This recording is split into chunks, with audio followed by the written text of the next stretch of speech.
महत्वाची बातमी, शाहरुख खानच्या मन्नत बंगल्याच्या नूतनीकरणाच्या विरोधात तक्रार करण्यात आलेली आहे। माहिती अधिकार कार्यकर्ते संतोष दौंडकर यांची तक्रार आहे। नूतनीकरणाच्या कामामुळे सीआरझेडच्या नियमांचं उल्लंघन होत असल्याची तक्रार करण्यात आलेली आहे।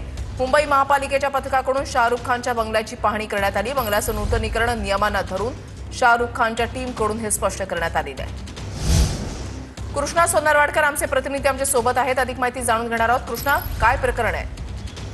उर्षेला आपण पाहतो की मागच्या काही दिवसापासून अभिनेता शाहरुख खानचा मन्नत हा जो फेमस बंगला आहे त्या बंगल्याचं नूतनीकरणाचं काम सुरू आहे आणि ही हेरिटेज वास्तू आहे, त्यामुळे आतमध्ये काम सुरू असताना या नूतनीकरणाच्या कामाच्या दरम्यान सीआरझेड नियमांचं उल्लंघन होत असल्याची तक्रार आरटीआय कार्यकर्ते संतोष दौंडकर यांनी केलेली होती आणि त्या तक्रारीची दखल घेऊन मुंबई महानगरपालिकेचं पथक आणि वन विभागाचे काही अधिकारी काल या मन्नत बंगल्यामध्ये पाहण्यासाठी गेलेले होते। त्यांनी या सगळ्या बंगल्याची पाहणी केलेली आहे आणि सविस्तर अहवाल मुंबई महानगरपालिकेच्या वतीने लवकरच सादर केला जाणार आहे। मात्र शाहरुख खानच्या टीमकडून असं सांगण्यात येतं की या सगळ्या नूतनीकरणाच्या कामाच्या दरम्यान कुठल्याही सीआरझेड नियमांचं उल्लंघन करण्यात आलेलं नाहीये, त्यामुळे मुंबई महानगरपालिकेच्या पथकानं काल केलेल्या पाहणीमध्ये कोणकोणते मुद्दे आढळलेले आहेत की खरोखरच सीआरझेडच्या नियमांचं उल्लंघन झालेलं आहे किंवा नाही हे रिपोर्टमधून सविस्तर समोर येईल। मात्र आरटीआय कार्यकर्ते संतोष दौंडकर यांनी केलेल्या तक्रारीची दखल मुंबई महानगरपालिकेने घेतलेली होती आणि त्यानुसार मन्नत बंगल्याच्या नूतनीकरणादरम्यान सीआरझेड नियमांचं उल्लंघन होतंय की नाही याची पाहणी त्यांनी काल केलेली आहे। नक्कीच, धन्यवाद